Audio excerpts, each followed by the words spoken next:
Stan Zimmerman joins me. Stan, you were a writer on the Golden Girls first season. I And was there when it all began, yes. and I love your Golden Girls shirt. That's fantastic. And Uh, my mug with the line that I wrote, and yet I still had to buy the cup. So there you go. that doesn't seem fair. First of all, let's talk about the Golden Girls. How did this? It was extremely funny and a great show, but how did it become such a cultural phenomenon? Now it's been off the air for years, and it's bigger than ever. It's been off the air with original episodes, but it's been on the air ever since then. And because I'm so old, I've seen the waves of it go. And we're on a big wave riding now. And I think during COVID, especially, it was one of Hulu's most popular shows because I think it was a way for people to stay in touch with family. Everyone just loved those women. And I can't think of any other show where just universally people love it, all ages. And I even knew that when I was writing the show because like little kids would come up to me, and then I was very popular with my grandmother and her set. She kept saying to me, just get your foot in the door. I said, I think the foot's in. I'm trying to get the rest of the body in, and still working on that.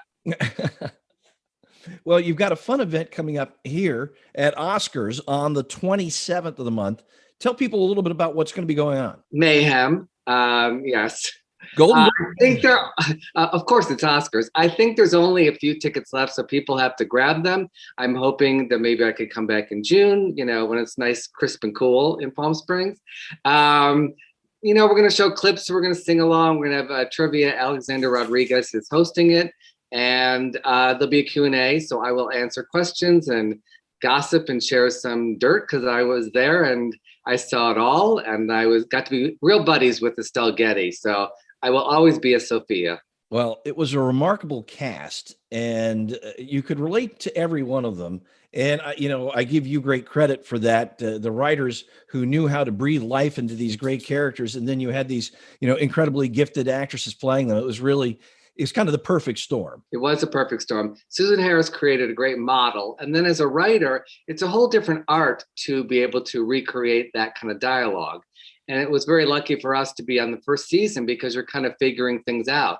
Like figuring, Rose tells really long stories. So then we wrote a whole thing about how to tell the story shortly, or figuring out that Bea Arthur didn't need a line. All she had to do was shoot someone a look, and everyone laughed for 5 minutes. So that saved us time on writing, but we really got to discover who those wonderful women were. Well, I know folks will look forward to participating in the trivia and the sing-along and the fun clips on the 27th, which is Thursday. So folks should come out and enjoy that at Oscars in Palm Springs. Stan, a pleasure having you on the program. See you there if you can get a ticket.